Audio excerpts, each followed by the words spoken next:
Ես կարծում եմ դուք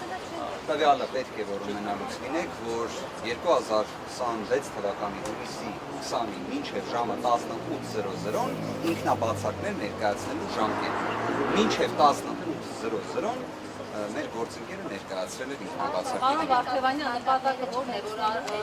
Շնորհավոր միկրոֆոնները ներքև բաց։ Մեր թիմում երբևէ տարաձայնություններ չեն եղել, մեր թիմում միշտ եղել են քննարկումներ, կարծիքների փոխանակում, բայց միշտ որոշումներում ունենք կուռ թիմ, իդեպ, որը շատ դրական հանգամանք եմ նշում եւ կարծում եմ նաեւ դրա հենց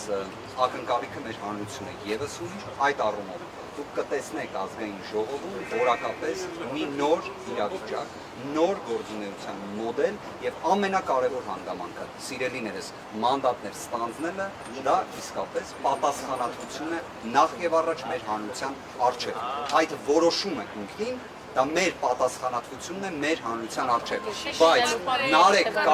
Նարեկ Կարապետյանը երբ հայտարարել էր մեր թիմի որոշման մասին, որ մենք մանդատները ներցնելու ենք, ստանձնելու, նաև հենց հստակ նշում էր, չէ՞ որ այդ ամենը ի վերջո քաղաքական հետապնդումների, ռեպրեսիաների մի ճանապարհ, այլ ոչ թե ինչ-որ մի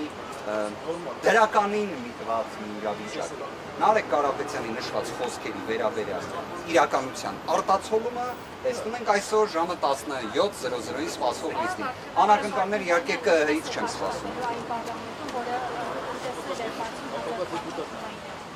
Շատ հետաքրքիր հանգամանք եք նշում, առնվազն անտեսով քայլ 1 կատարողը այս կառույցն է, քայլ 2 կատարողը Բաղրամյանի վրա գտնվող սահմանադրական դատարանն է։ Ինքնին ազգային ժողովը անտեսողը չէր կարող լինել, այլ հարց որ Հայաստանում կենտրոնական ընտրական հանձնաժողովը պետք է իր պարտականությունները կատարի, սահմանադրական դատարանը իր պարտականությունները։ Մի բանում վստահ եղեք, այնինչ տեղի ունեցավ կենտրոնական ընտրական հանձնաժողովի կողմից Բարգավաճ Հայաստան կուսակցության նկատմամբ եւ մեր հայրենակիցների շուրջ 60,000 մեր հայրենակիցների կողմից տրված ձայների նկատմամբ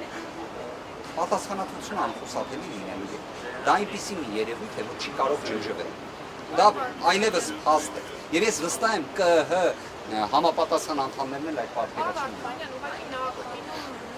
Գրեթե նմանօրինակ դեպքեր եղել եւ որևէ պատասխանատվություն ենթադրող քայլ